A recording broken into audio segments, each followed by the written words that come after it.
John Denver was RCA's shining star for quarter of a century. They treated him as if he didn't matter and then let him go.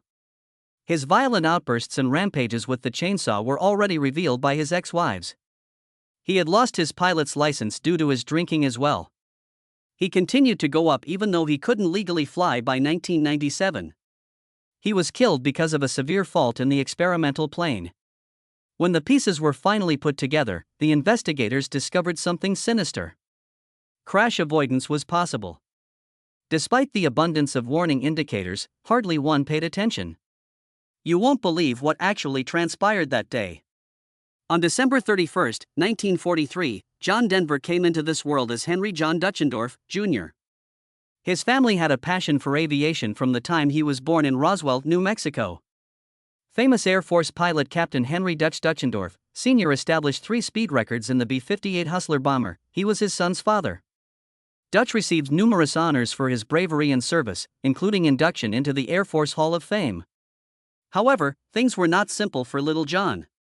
Moving around a lot was just part of being a military kid. Never remaining somewhere for too long, he made no friends in Arizona, Alabama, or Texas. It was always time to get back on the road the moment he felt comfortable. He felt isolated and unwanted as a result of this. His insecurity at never having found a permanent residence lingered in his soul. A really meaningful present came from John's grandmother when he was 11 years old and residing in Tucson, Arizona.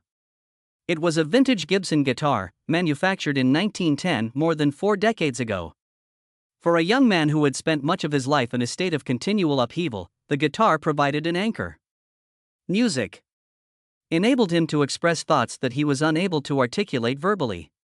He felt relief at the soothing melody it produced. In addition, he joined the Tucson, Arizona Boys Chorus, where he gained experience in group harmony and public performance. He felt a sense of belonging that school could never provide, being part of this famous group. While still a senior in high school, he began doing modest gigs as a folk musician. The music was becoming to mean more to her than just leisure time. For him, it was a means of comprehending his existence. There was a lot of tension between him and his father because his father was very rigid. Had high hopes for his son's performance in all areas. John aspired to be a songwriter and was kinder. Still, flying was a major interest of both of them. They ultimately became close after John got his pilot's license. Although it was perilous, flying together allowed them to bond. In retrospect, John's life would be marred by that risk. Particularly in the aftermath of his own tragic plane disaster in 1997. Still, he carried that bond with him, and it showed up in his lyrics about boundless sky and freedom. While John did enroll in the architecture program at Texas Tech University after graduating from high school, he never really felt a passion for the field. He quit school and relocated to Los Angeles because, deep down, he wanted to be a musician. It was about this time that he decided to change his last name. The mountains and rivers of Colorado served as inspiration, therefore he chose Denver as the capital. It was as if a new chapter had begun. He had a major breakthrough in 1965. He was chosen as the lead singer for the Chad Mitchell Trio from 250 singers that auditioned. He had never had a shot at fame before this.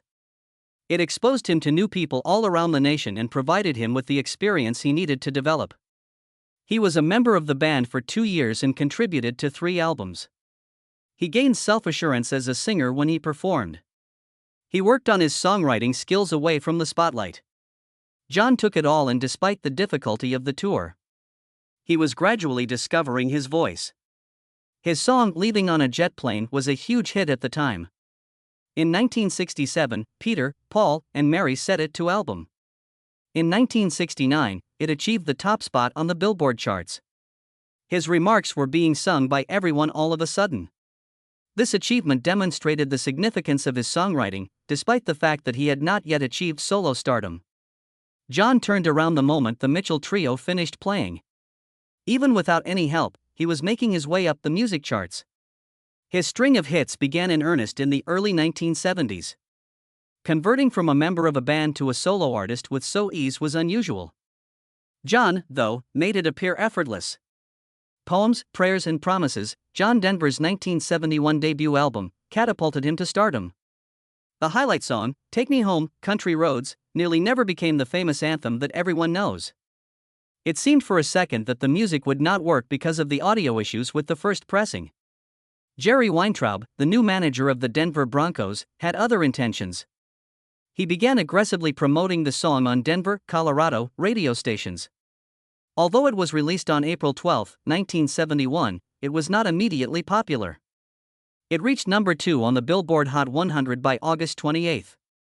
It became a gold record the very next month after selling over 1 million copies. It maintained its strength throughout the years. Over 1.5 million digital copies were sold in the U.S. by 2017. West Virginia was not immune to its impact.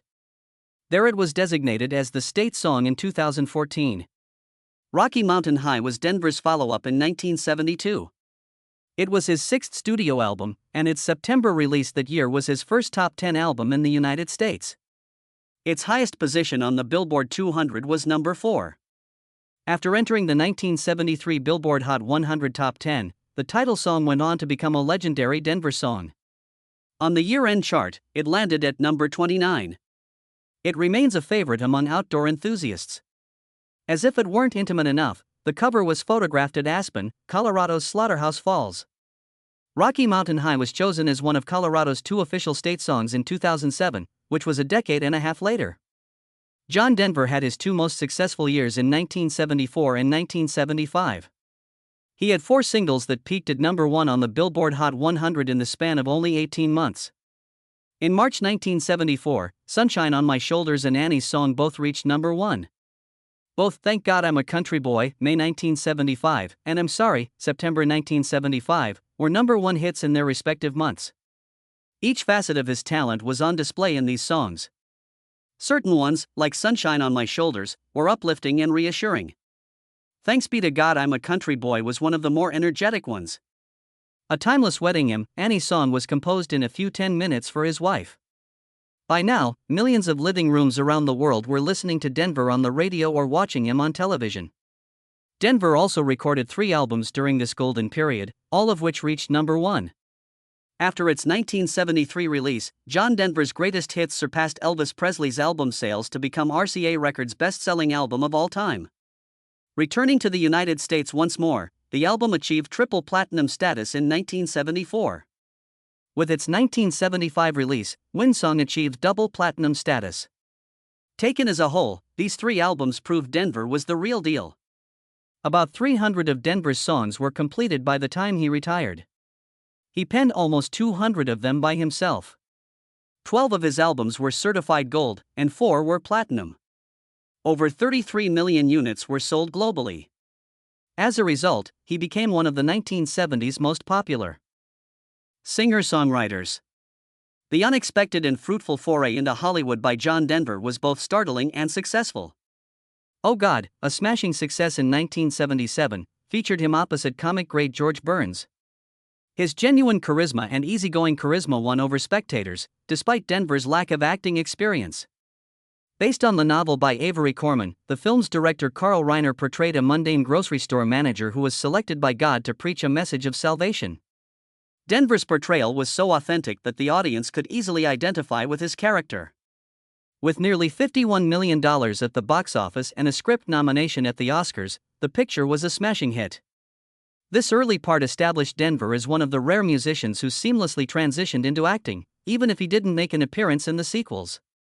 It also proved that Denver could do more than just sing. People also adored Denver's style.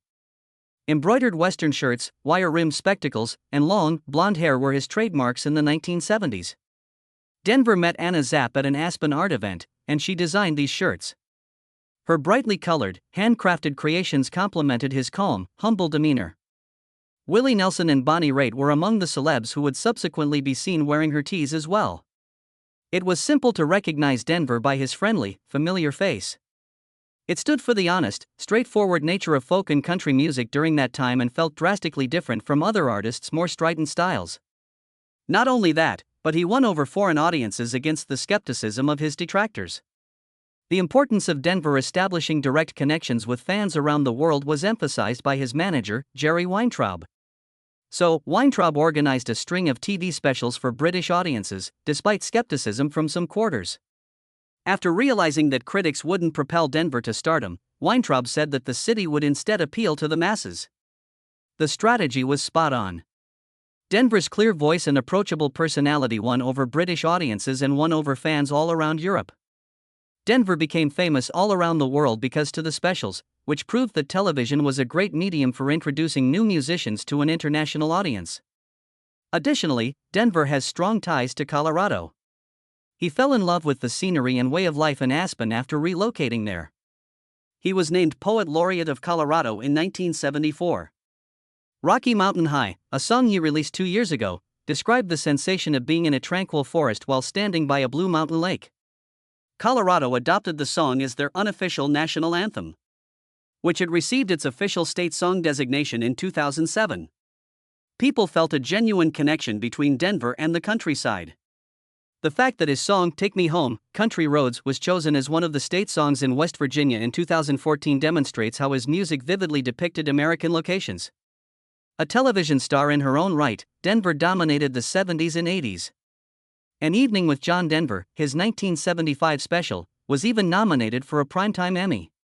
This was a tremendous distinction that placed him in the company of legendary artists from his day.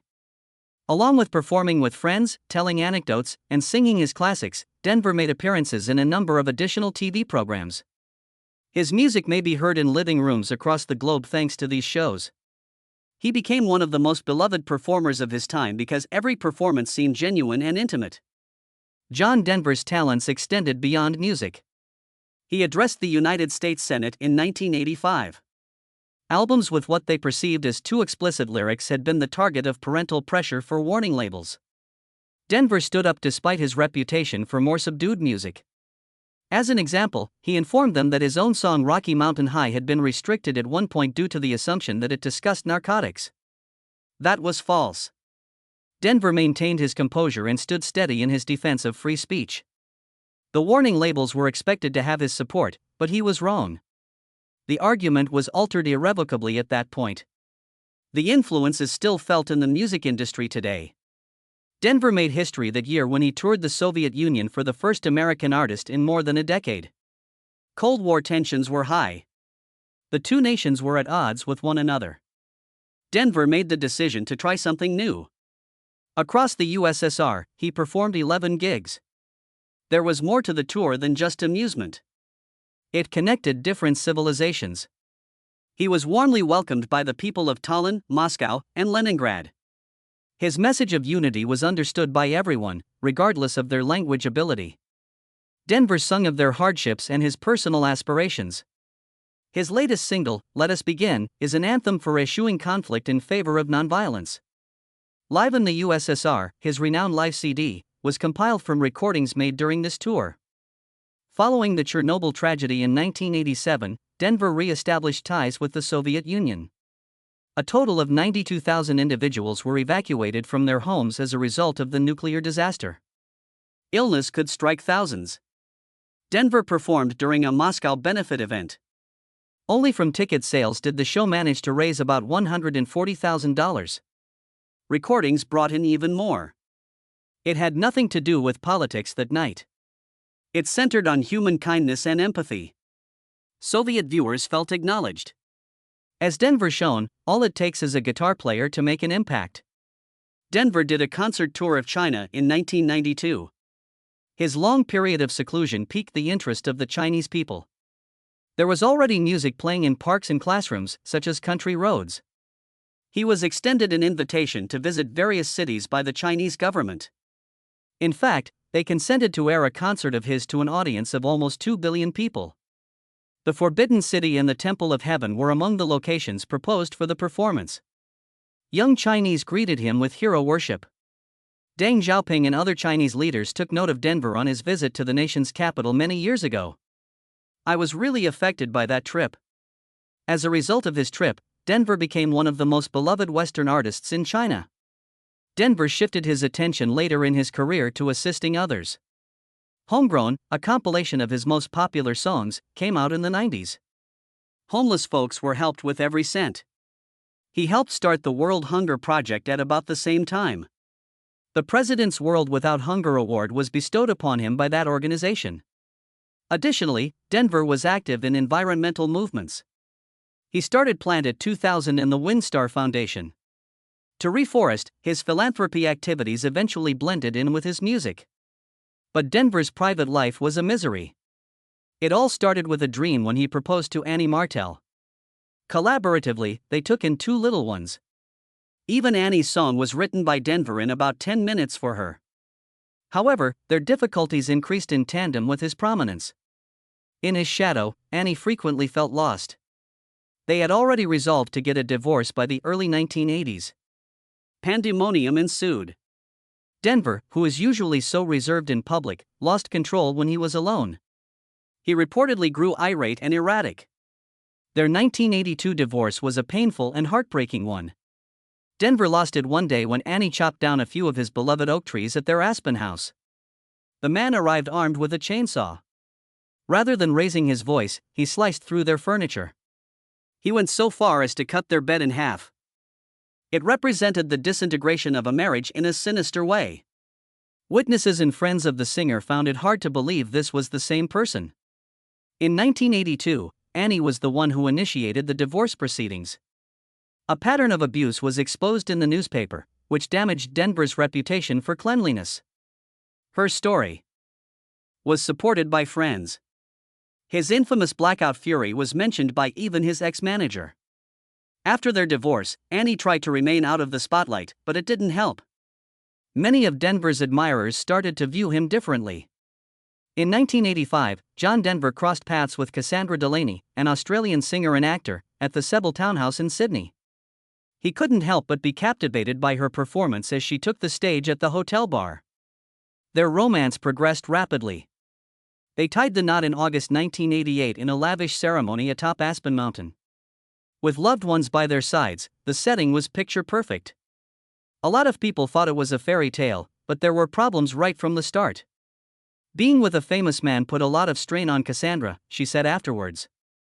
John was 45 years older. Notoriety followed him around like a shadow, and his emotions sometimes be quite unstable. Behind closed doors, what appeared wonderful to the outside world was actually quite strained. Jessie, their daughter, was born in May of 1989. Due to a childhood ailment, John had always believed he was unable to have children.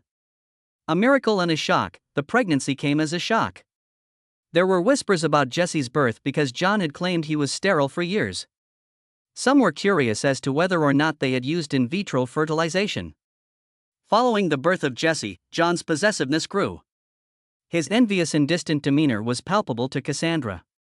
Their delicate equilibrium started to crumble. In an interview with Australian Women's Weekly published in 1996, Cassandra portrayed a bleak picture. John, she observed, lacked genuine pals. Employees drew the line upon him. Executive assistants would sob and resign. His seemingly kind demeanor was all an act. Even when he wasn't performing, he could be erratic, violent, and angry with his closest friends and family. In doing so, she exposed years of emotional suffering.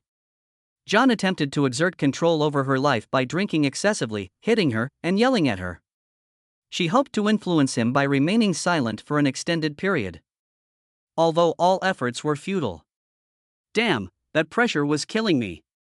They split up in 1991, and by 1993, they had finalized their divorce. The battle in court was fierce. John accused Cassandra of making a fool out of him and sued her for $3.3 million. For custody of Jessie, Cassandra battled. She had degraded him across the valley, John recounted in his memoirs. Their wounds and resentment stemmed from the battle. From that point on, John changed irrevocably. His memoir, Take Me Home, came out in 1994. It destroyed his impeccable reputation.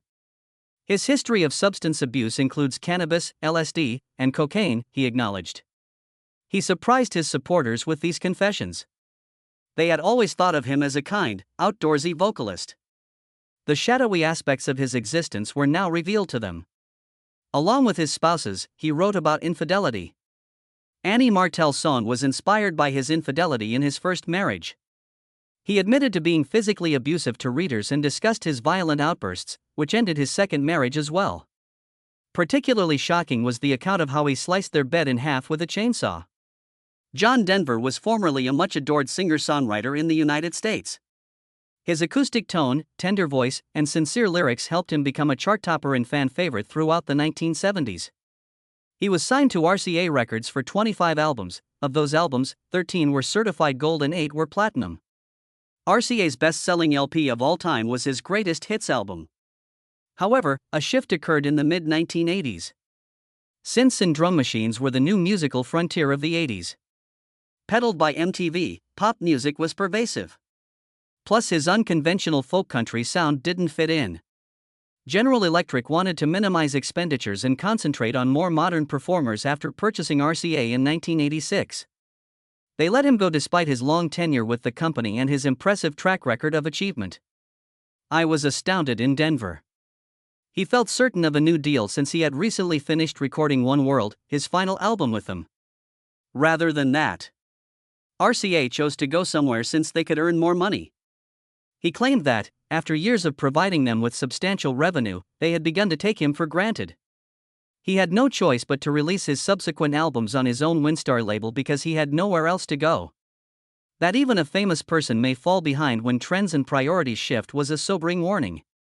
Simultaneously, Denver was facing further challenges. One of his deepest interests was flying. He accumulated ratings for gliders, Learjets, single-engine and multi-engine planes, and more than 2,700 hours of flying time.